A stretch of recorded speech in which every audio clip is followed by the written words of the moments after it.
sakit tu. Tiba-tiba hari kita nak putus nyawa, kalimah la ilaha illallah kita dengar di telinga kita, akhirnya kalimah tersebut kita dah nak lafaz.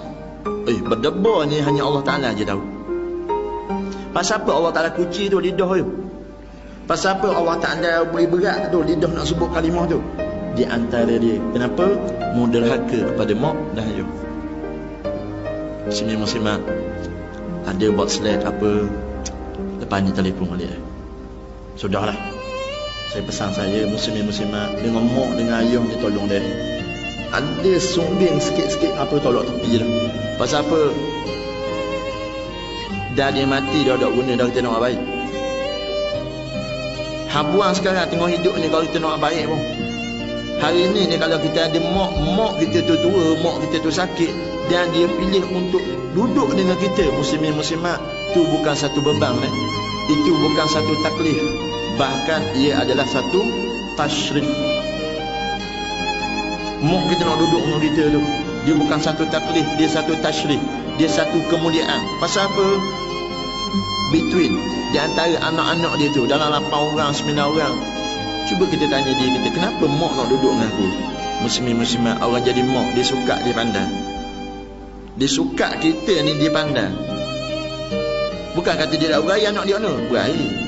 Tapi antara tu ada something yang kata dia dengan kita ni match. Ada sesuatu yang kata dia dengan kita ni match. Muslimat, ada mak dia jaga betul-betul lah. Mandi mak. Kita ni tak sampai lagi masa tu tak sampai lagi. Mak kita mandi kita beribu-ribu kali dah. Mak kita mandi kita nak boleh ke besar ni muslimat duk mandi ke kita ni beribu-ribu kali dah. Kadang-kadang hari kematian ni kita duk tengok tangan dia ni, siapa-siapa daripada tempat kerja balik masuk dalam rumah siap salerah belaka dah. Nampak satu jasad yang kata tertutup dengan kain batik lepah. Muslimat, terlambatlah nak baik. Bila kita balik, mak kita tahu-tahu dapat panggilan, bang, mak mati dah ni. Kita yang kata duduk di Kuala Lumpur bergegah balik terus ni ke Kuantan. Balik ke Kuantan, balik ke Tanjung Lumpur, balik ke Balong, balik ke mana-mana tempat yang kata mak kita, tempat yang kata kita dilahirkan dulu. Masuk di rumah yang kata tempat kita dilahirkan dulu. Masuk dalam rumah, tengok-tengok satu jasad duduk di tengah rumah, sudah ditutupi dengan kain lepas, kain batik lepas. Allah Rabbi, muslimat. Mata tu, masa tu mata tangkap ni kaki tak boleh nak langkah ni. Kaki ni tak boleh nak langkah ni. Duk tengok jasad tu aku kenal ni. Muslimat, kaki melangkah ni slow ni. Lutut rasa macam nak cabuk ni. Melangkah tu pergi belek ni, duduk macam duduk di antara dua sujud tu. Duduk tepi jasad mak kita belek. Kita belek ni. Akak kain batik lepas dia tu, muslimat. Tengok yang kata seorang manusia, kita cukup kenal dia.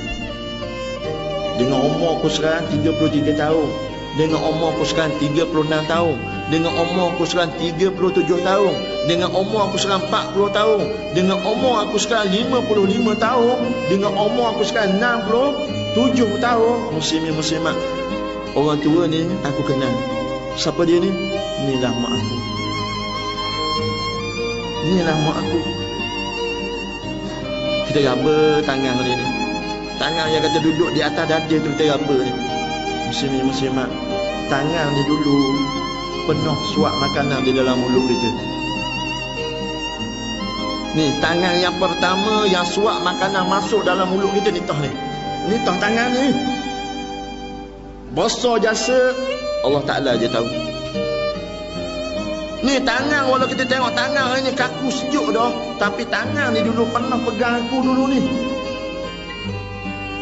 Yang kata dia ni walau kita nampak kecil, dia kecil pada kita dah, kita besar dah. Kecil je orang tapi kekuatan cukup kuat. Dia boleh besarkan aku sehingga sekarang ni aku ni berjaya ni. Aku hasil didikan ni tah ni orang ni. Tapi hari ni Allah Ta'ala ambil dah nyawa dia. Mak, maafkan aku mak. Muslimat, dari dia kita kucuk. Jari kita kucuk. Duk teringat balik ni.